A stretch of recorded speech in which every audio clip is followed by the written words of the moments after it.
Welcome to Quilt Addicts Anonymous. I'm Stephanie Soebbing. Today we are going to be doing a quilting play-by-play so you can see a really cool quilting stencil that helps you create designs like this on your home sewing machine or your long arm.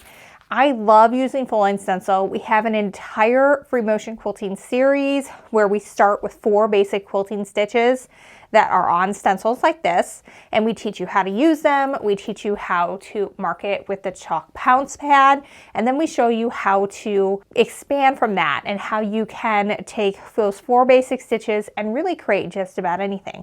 But even though you can do a lot by just combining and adjusting variations on those 4 basic stitches, sometimes you want to do something a little bit special, and that's where a stencil like this can come into play. This stencil is called Christmas Star. It's designed by Anne Bright. I love her designs. She always comes up with the best ones. Some of my favorite stencils from Line Stencil are her designs. And this one is gorgeous. And it's one that I 100% could never do freehand. But the look of it on the quilt is absolutely stunning. So what we're going to do here is we're going to go ahead and just watch me do this in real time on the long arm. And I chose to do it on the long arm because that is the primary quilting machine that I work on. And so I am much better and more proficient in quilting on that just because I do it more. That doesn't mean that you can't do this on your home sewing machine. You certainly can. If that's what you practice on all the time, that's what you're going to be better at, and you're going to be able to create something like this. And one of the things you're going to see as we go through this is that I'm far from perfect. But you know what? This texture looks amazing, and I would love it on any quilt that I have, especially for the holidays, and it is super fun. And you'll also see that my first pass is a little rougher than my second pass because I was getting the hang of it. So whenever you're starting a new stencil like this, it's probably a good idea to do a test piece like this. I've got about ½ yard of fabric. I was able to do 2 passes going from the width of fabric to the other side. And I feel at this point, like when I'm looking at it over here, that it's good enough to start doing it on a real quilt. My stars, for example, are looking a lot better right here than they did right here. So these are things that you just get better at the more you do it. So if you just take a little bit of time to do a practice piece, then you're going to be able to execute this. That said, this is a more intermediate quilting design.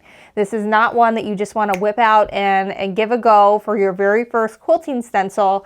That's why we have the whole series for that, to get you comfortable with it and get you ready to take one of these on. But essentially, we just have a bunch of swirls here and then some pointy straight lines. So it's nothing that we haven't covered in our series, but it definitely is something that you can work up to if you're ready for a little bit of a challenge. Now, I'm not going to go over how I mark the stencil in this video. We have an entire tutorial that shows you exactly how to do that. Both for your long arm and also for your domestic sewing machine. So make sure you check that out. It's how to use these together, and you can then go from there. But this is really fun.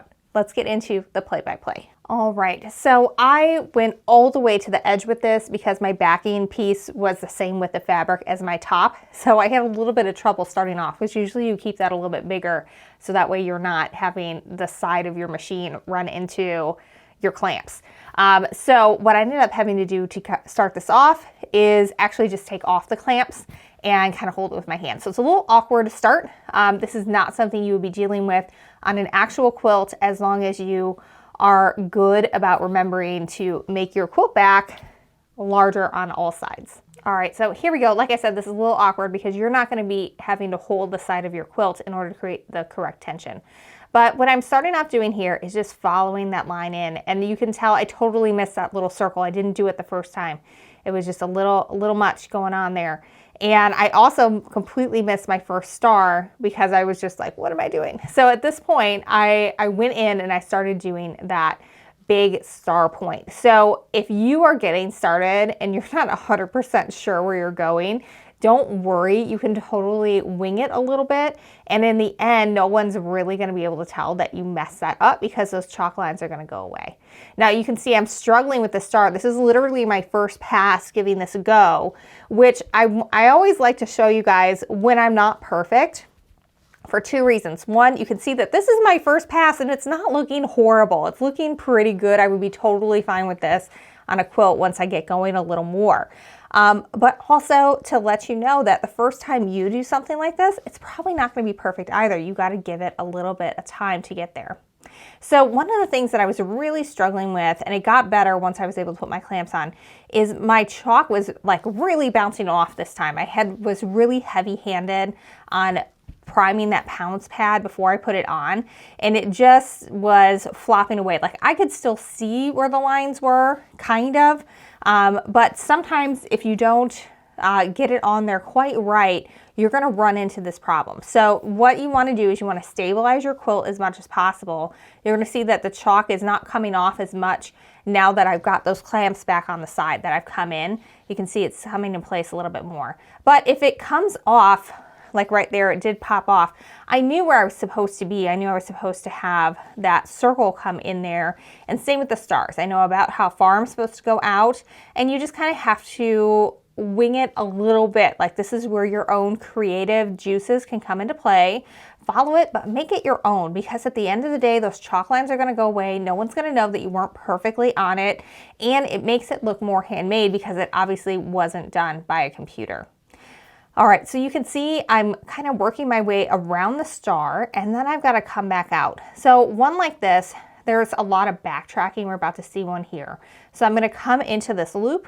I'm going to do my circle, and then I'm trying to backtrack on the same line. Now, if you don't end up exactly on the same line that you came in on, no big deal. If you do it on every single one like this, it looks like a design element, not a mistake. So if you're not perfectly on, but you're not perfectly on any of them, then that becomes a design choice, not an error. All right, so you can see me working my way around. I'm getting more comfortable with it. I'm starting to learn the pattern more. So I'm still not doing perfect with those stars because that chalk is still coming off. I'm getting the hang of it. Stuff like this is something I normally would do ruler work for. I wouldn't try to freehand straight lines. It's not my forte. But at the end of the day, like you really just see the texture and you see some little stars sparkling in there, and they're totally fine. Like this is a totally fine star. Is it perfect? No, it doesn't look as good as it does on the stencil. But does it look good? Yes, it 100% looks good.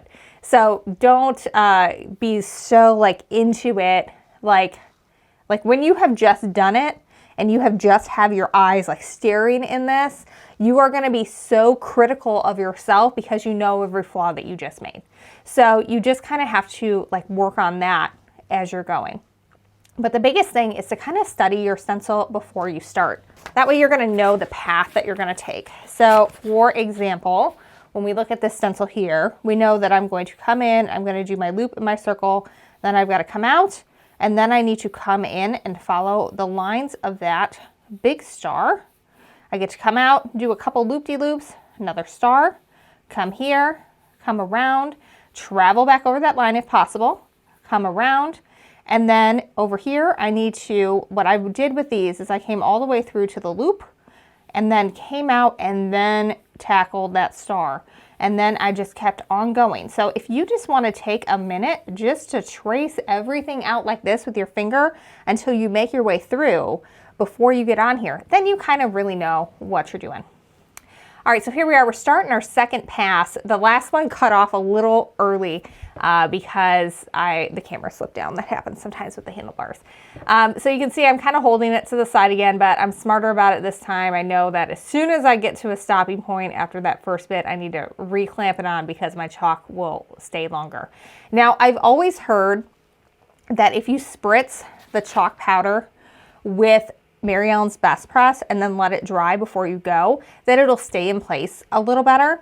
I did not have Mary Ellen's Best Press, but I did have a container that used to contain Mary Ellen's Best Press. So I just sprayed it with water from that container, kind of hoping that something would still be in there. And it did stay a lot better. I also wasn't as heavy-handed with the pounce pad of not priming it as much. And it made it a lot easier for that chalk to kind of stay in place and end up where it should be. All right, so now you can see as I'm working my way around, that chalk is really staying in place a lot better. It's a lot easier to follow those lines. So it's definitely a tip I would try. I want to try it with Mary Ellen's Best Press next. But you can see it's a lot easier to get those points because the chalk isn't kind of bouncing off as you go. So again, that tip is get some Mary Ellen's Best Press, spritz it across right after you've done transferring the chalk onto your quilt. Then let it dry and then give it a go, and it is staying in place a lot better. It does still come off pretty easy, but this is totally working so much better. So you can see I'm more comfortable with this. I've done one entire pass across the width of fabric, and so I'm going a little faster. Things are looking a little bit cleaner.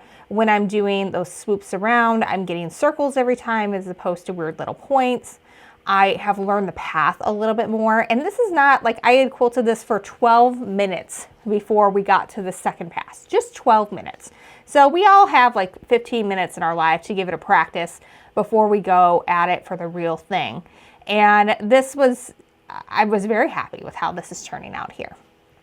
And I really just like how it works because I love designs like this where you are combining a couple of different things. So like swirls for me are pretty easy, at least on the long arm. But the star points I have a harder time with, like doing those straight lines and making them look good without using ruler work is challenging for me. So I get to do a little bit of that, like I had my challenging star, and then I get to give myself a little bit of a mental break as I pop around with some of those curves. Then we have another tiny little star. Try to come back at the same point. And again, mental break at the easier point. Some people it's different. Points are easier for them than the curves. For me, it's the opposite. And so that works a little bit better. All right, well, I'm gonna let you just kind of watch me bump around this. Here's that one where I showed you where I went in and did my circle first. Then we're gonna backtrack on that line as best we can, and then we're gonna follow over that star. So I could have done that as I was going around, but I wanted that first line to be nice and smooth going around, and so that's why I hit it on the backtrack instead. But this is really working really well. I'm happy with it. It's a lot easier to see all my lines with that trick of spraying it down first to help that chalk kind of get sealed in just a little bit before we go. One thing that I'll mention is I used pink on this one. Whenever I'm doing something that's on an actual quilt and there's different fabrics, I like to have pink and blue available because one of those two is going to show up really well, but you never really know which one it's going to be, and it can change based on your lighting. So like if you start during the day and you have daylight and then you finish up at night and you're working with your fluorescent lights, one might work better during the day, one might work better at night. So it's good to have both. Make sure you pick up 2 of these, and it really is a lot of fun. I love this. And you know, we're probably about 20 minutes into this design at the point that I'm quilting right now. And you can just see how much cleaner it is, how nice it is. The star point is much more pronounced as I work my way around it. It's not as lopsided. It's not perfect, but it's not as lopsided. And you can just see, like, I love these stencils. Like, I would never, ever be able to create this design and this texture just by freehanding it. There's no way. But I can create something that looks really fantastic. I didn't have to spend an extra $10,000 on machine quilting software so that it could just do it for me. I spent, I think it's like $14 for a pounce pad and $12 for a stencil. So for under $25, I can create something really cool, really unique, and it's like a wow factor. Like, it's just so much fun. And I love going through their possibilities. We have video tutorials on almost every stencil that we have in stock, so that way you can see it being done before you give it a go for yourself. And I just really, really enjoy it because, like I said, this is not something Stephanie Soebbing is capable of just cranking out. Anne Bright probably can. I cannot. And so it's wonderful, and it fits in really nicely with all of these registration marks. We're able to just get everything to work perfectly together, and it looks fantastic. All right, well, let's just watch the rest of this quilting while listening to some Christmas music, and you can get in the mood, get excited for all the things you're going to create this holiday season. You have plenty of time to actually do it. And remember, this stencil is called Christmas Star. You're going to want either a pink or blue or both pounce pad to go with that, so that way it'll show up on your holiday fabric. And you absolutely can do this. And if you need a primer on how to use all these things, we have, I think it's like a 28 or 38 part video tutorial series that's all on free motion quilting. It's Intro to Free Motion Quilting. You can check it out. If you get a kit, you're going to be able to get the pattern for free, the quilt kit. There also are stencil packs if you just want to use your own fabric, but I love it. And then you can finish your quilts at home. You can wow your friends and show them that, yes, I did this when you unroll your quilt to show everybody at Guild. So super fun, super handy, and makes you look like a lot better quilter than you are. I know it does for me.